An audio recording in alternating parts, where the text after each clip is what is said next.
Here's a riddle for you. What emits boatloads of carbon, destroys forest ecosystems, and is still considered renewable energy? Did you guess it? We're talking about the world's first ever energy source, biomass. Biomass energy is produced when we burn natural materials like trees and brush, garbage, or farm waste like manure and grain. And the process is as simple as you can imagine. Whatever you're burning, just chop it up into small pieces to maximize surface area and then set it on fire. This fire heats water, and water makes steam, and steam turns a turbine, and the turbine's connected to a generator, and the generator produces electricity. A lot of municipalities love it because it can theoretically solve two problems at once, getting rid of our waste and producing energy. And countries like Japan and Denmark actually get rid of 60 to 75% of their trash with biomass. Denmark has a famous biomass facility in the middle of Copenhagen that doubles as an artificial ski slope, which sources have been calling 100% clean energy, although it produces 500,000 tons of carbon dioxide per year, so not exactly clean. And the thing is that most biomass facilities are not burning trash, they're burning trees. And when we burn a tree, all of the carbon that it's been sucking out of the air for its entire lifetime gets pumped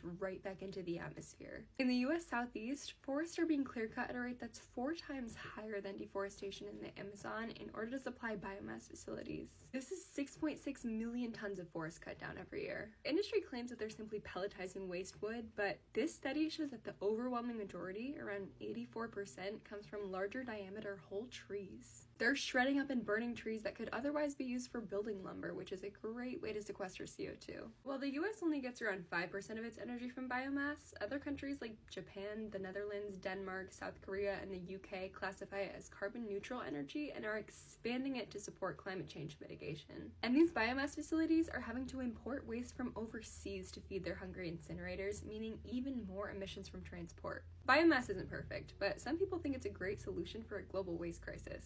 What do you think? No energy source is perfect, but most of them are better than this one. Today we're talking about the dirtiest, deadliest, and most abundant energy source on the planet: coal. Here's how it works. First, we mine the coal, then we bring it to a coal plant via train, truck, or pipeline. At the plant, they crush it into a powder, and then they burn it. This heat boils water, which creates steam, which turns a turbine, which powers a generator, which creates electricity. Now, I'm going to try to make a case for coal, so hear me out. First, it can be found all over the world. Here's a map of the current distribution, and we have enough coal to last us 150 more years. It's up to you whether that's a lot or not enough. It's pretty simple to access using underground extraction or surface mining, and we don't have to refine it like uranium or gas. You just burn it and go, which is huge. Coal makes up about 1/4 of global energy. It's this black section right here, and a lot of less developed countries rely on it for basic needs and survival. Energy access brings people out of poverty, and if that means coal until we can build something better on a large scale, then so be it. But that doesn't mean it's safe or clean or reliable. Coal has the highest death rate of any energy source by far at around 33 deaths per terawatt hour, which is mostly due to air pollution. For comparison, wind, nuclear, and solar are all under 0.04 deaths. You see, when we burn coal, it not only releases copious amounts of carbon dioxide, but also toxic fly ash. This fly ash builds up in the local community and ecosystem, and it also acidifies bodies of water. They're also disproportionately built in Black and low-income communities, resulting in sky-high levels of respiratory cancer and premature death. As we start to close coal plants across the world, I have some fantastic news for you, and that's that 80% of retired coal plants can be converted into nuclear plants, according to the Department of Energy. The plant workers can be retrained to get higher salaries, have a much safer job, and surrounding communities will see an immediate drop in air pollution, as well as increased tax revenue for schools and other public services. Moral of the story is that coal's gone out of style. We've got better, cheaper, safer, cleaner options, so this one has gotta go. There's no perfect energy source, but energy's definitely better than no energy. Today we're going to be talking about a super hot energy source that's just barely on the alternative energy radar: geothermal. Less hot, but arguably more sexy flavor of geothermal is ground source heat pumps, but we're talking about electricity and not building heating today, so let's get cooking. As we all learned in 3rd grade science class, below Earth's crust is a layer of magma. Believe it or not, the reason it's so hot down there is mostly thanks to radioactive decay of uranium and potassium in the Earth's core. Geothermal brings this heat to the surface to produce energy, which can be done in a few different ways. The most common process is by using a hydrothermal convection system, where hot water is drawn up from the Earth's crust through a well. This super hot water becomes steam, which turns a turbine, which is connected to a generator, and out comes electricity. After passing through the turbines, this water, which is now cool, is re-injected back into Earth's crust to get reheated, creating a sustainable, renewable cycle. It's also a low-carbon power source with life cycle emissions that are just about equal to nuclear at 15 grams of CO2 per kilowatt hour. According to Lazard in 2023, it's relatively inexpensive. If you can see up here, it's about $80 per megawatt hour, which is similar to unsubsidized solar. And the US has incredible geothermal capacity lying just below the surface, but 99.3% of it isn't being currently used. The amount of heat within 10 kilometers of the Earth's surface contains 50,000 times more energy than all of the oil and natural gas reserves in the entire world. And you might say, well, damn, if energy's that easy, why don't we put geothermal everywhere? Great question. For one, it can be geographically limited. Geothermal is often sited in places with a lot of seismic activity because the heat is closer to the surface there. It can technically be sited anywhere if we dig down far enough, but this means high upfront costs. And an obvious drawback of putting geothermal where there are earthquakes is that the seismic instability can wreak havoc on the plant's infrastructure. Believe it or not, geothermal fracking and drilling can actually trigger earthquakes because forcing water down into the Earth's crust can cause the bedrock to suddenly crack and shift. According to seismologist David Oppenheimer, not related to the bomb guy, when operators begin geothermal production in a new area, earthquakes begin, and when this geothermal production stops, earthquakes stop. These have been as small as magnitude 1 or as high as magnitude 4.5. According to the International Renewable Energy Agency, geothermal wells only last 30 years on average because the underground hot reservoirs cool off over time. After this, the site is deemed no longer useful, it's usually abandoned, and then the finding, drilling, and extracting process continues somewhere else. The US already produces 3.7 gigawatts of geothermal electricity, which is enough to power 1 million homes, but our potential is not being utilized. Do you think we should build more geothermal? There's no one perfect energy source. They all have good and bad qualities, but some are hated on more than others. Today, we're unpacking solar. For the most part, the world loves solar. They love the concept of it, at least. I mean, harnessing the boundless light and energy of the sun to power our world. It sounds incredible, right? Well, here's how they work. Solar panels are made up of smaller units called solar cells, which are made of silicon. When sunlight hits the solar cells, the absorbed photons excite the electrons in the silicon, causing them to move and create an electric current. This electric current is captured by the solar panel and sent through wires to an inverter, which makes it into power. It's a renewable power source, as we know, and it's quite low carbon as well, even when factoring in life cycle emissions. The costs of solar have dropped 85% over the past 13 years thanks to research, development, and subsidies, and they're accessible to both private homeowners and energy giants alike. Solar farms require quite a bit of unobstructed land, but can be sited on rooftops or in parking lots to optimize space usage. Rooftop solar arguably increases grid resilience by decentralizing energy production, and it also provides independent energy access for those living in remote areas. I mean, can you imagine rooftop nuclear or rooftop wind? Solar is pretty unique in that regard. Now, people have said to me, solar power is the answer because we'll never run out of sun. It's an infinite energy source. While it's true that the sun may persist as long as humanity does, we can definitely run out of the materials used to make the solar panels, especially since they only last 25 to 30 years on average. While the rare earth metals used in solar panels are not that rare, the ability to refine the ore into usable quantities is. China is the world's largest producer, refining a huge percentage of the global usage. Another key ingredient for solar is polysilicon, which is typically sourced from the Xinjiang region of China. This region has come under international scrutiny for gross human rights violations, where they've enslaved hundreds of thousands of Uyghurs, a Muslim ethnic minority, including in the solar supply chain. The US had a temporary ban on Chinese panels for this reason, which China was able to get around by shipping them to countries like Malaysia, Vietnam, or the US for final assembly so that they could be labeled not made in China, despite being made in China. US company First Solar is based in Arizona but manufactures in Malaysia. In 2023, outside investigators reported that First Solar's Malaysian factory utilized forced labor, withheld pay and passports from migrant workers, and even employed children. A very large portion of the global solar supply chain is reliant on unethical labor, and this demand is only expanding. If we switch to manufacturing domestically and sourcing materials ethically, the cost of solar would undercutting its cheap appeal. Aside from labor concerns, end-of-life protocol for solar panels is also a hot topic since they contain toxic substances like cadmium, lead, selenium, lithium, and arsenic, which need to be carefully disposed of. Recycling efforts definitely do exist, but they're not all that economically viable yet, meaning that most solar panels are sent to landfills at the end of their life to reduce costs. So that's the spiel. Solar's got a lot hiding in the shadows. It produces abundant clean energy when the sun is shining, is optimal for rooftops and certain landscapes, and is remarkably cheap, but the energy savings of Westerners are paid for by the blood and sweat of exploited workers elsewhere. There is no perfect energy source. They're all screwed up for their own reasons, but energy is better than no energy, am I right? Today we're going to talk about an energy source that's been popping up on mountainsides and coastlines all over the world. Wind. Some people really love wind energy, or at least the idea of turning the breeze into power, but other people really hate it. Usually this is because of the ecological impact of birds, bats, and marine life, the industry infringes on land that they don't own, or the aesthetics. People argue that these toothpick-looking sticks in the distance block their perfect view of an ocean or landscape, like in 2013 when Donald Trump sued a wind farm because he could see it from his pristine Scottish golf course. The ultra-wealthy have so many problems, don't they? Wind is quite simple as far as energy goes. The turbine blades are attached to what's called a rotor, and when these are pushed by wind, they spin. This turns an internal turbine that's connected to a generator, and out comes power. There are incredible advantages to wind power, and the first is that it can be built very quickly. Other than nuclear, it's the only other non-geographically constrained clean energy source to crack the top 10 in terms of speed of deployment. Wind is, of course, a low-carbon power source, and according to the UN's 2021 study, its life cycle emissions are about 13 grams. Double what nuclear produces, but less than half the average for solar. Once installed, onshore wind is among the cheapest energy sources available, with 2022 estimates coming in at around $46 per megawatt hour. This is heavily subsidized by the federal government to promote low-carbon power development, so keep that in mind.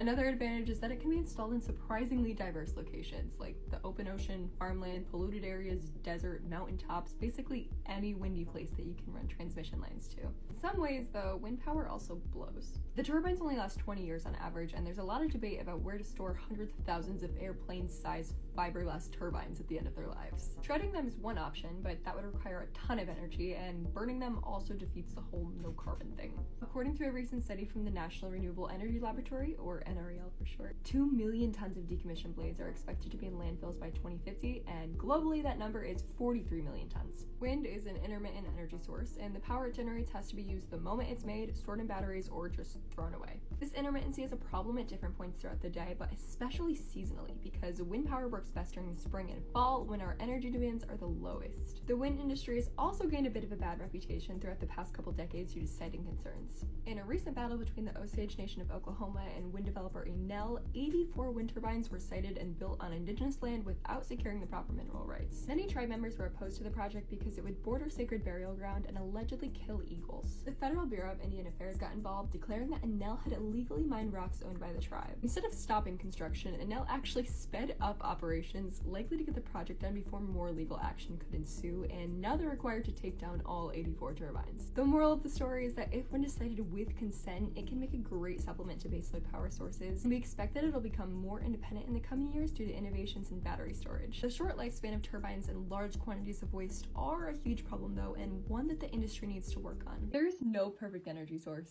Come along with us as we continue our crash course style mini-series where we unpack the good, the bad, and the ugly of all major energy sources with as much balance and nuance as you can fit in a short video. Let's dive right in to hydro.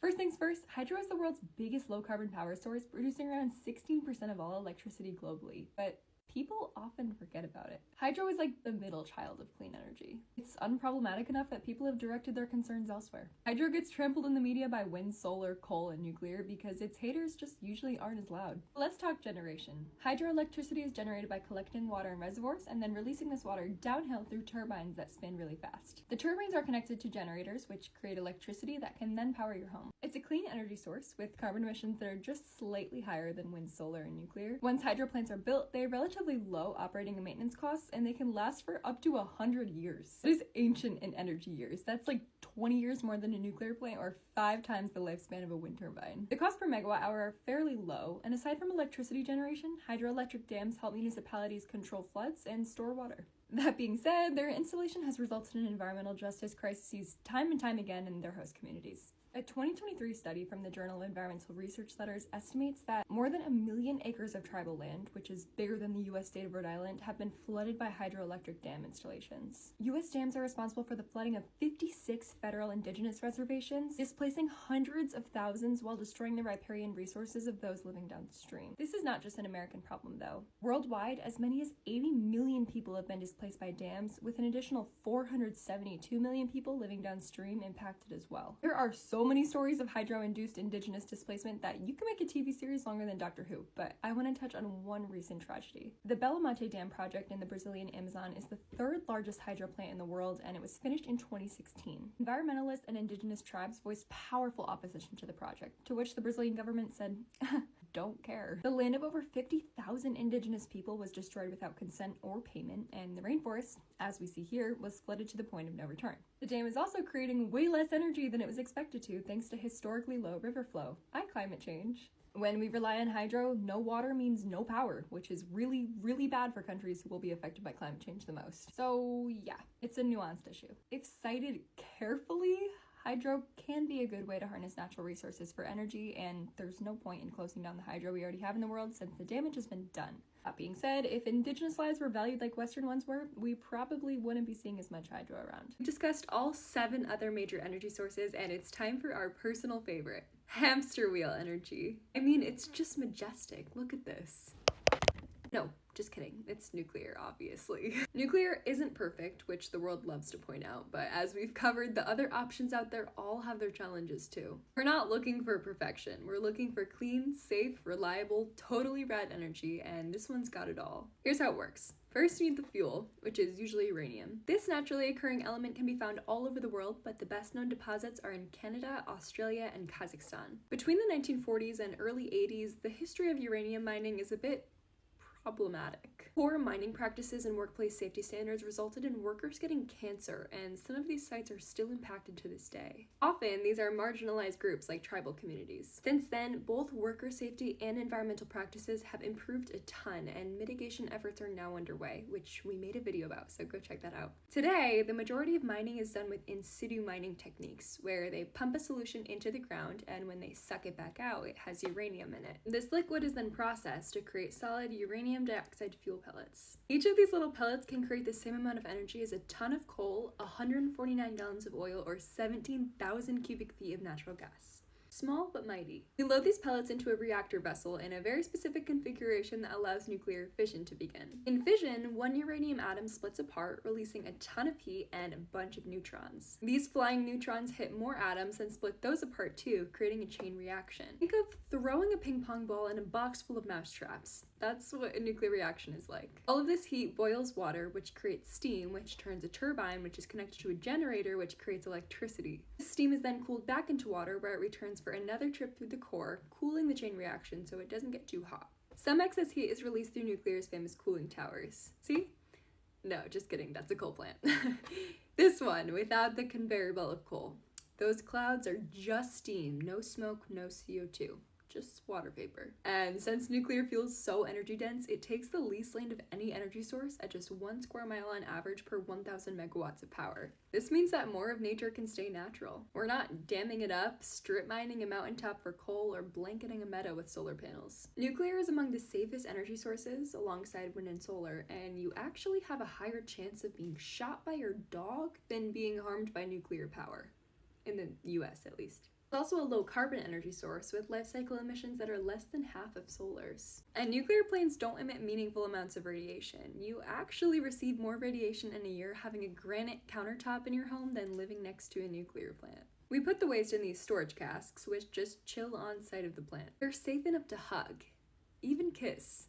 Even if you're pregnant. Some scars on nuclear's record include instances of human error at Chernobyl, Fukushima, and 3 Mile Island. The Chernobyl accident was due to a flawed Soviet reactor design that was never built again, as well as some poor operator decisions. This one resulted in between 100 and 200 deaths due to acute radiation poisoning and, years later, thyroid cancers. The other 2 well-known nuclear accidents were far tamer. Those exposed to radiation during 3 Mile Island received a dose about as high as a chest X-ray, resulting in 0 cancer increase. A lot of people did die at Fukushima, sadly, but because of a tsunami, earthquake, and panicked and unneeded evacuation, not because of radiation exposure. Nuclear fear is still very much alive. Fear of the waste, fear of radiation, fear of the apocalypse, you name it. That's why it's important to teach people about every energy source available, not just the media's favorites. Nuclear provides a quarter of the world's clean energy, and expert sources such as the IPCC and United Nations IAEA say that we can't decarbonize the global power grid without it.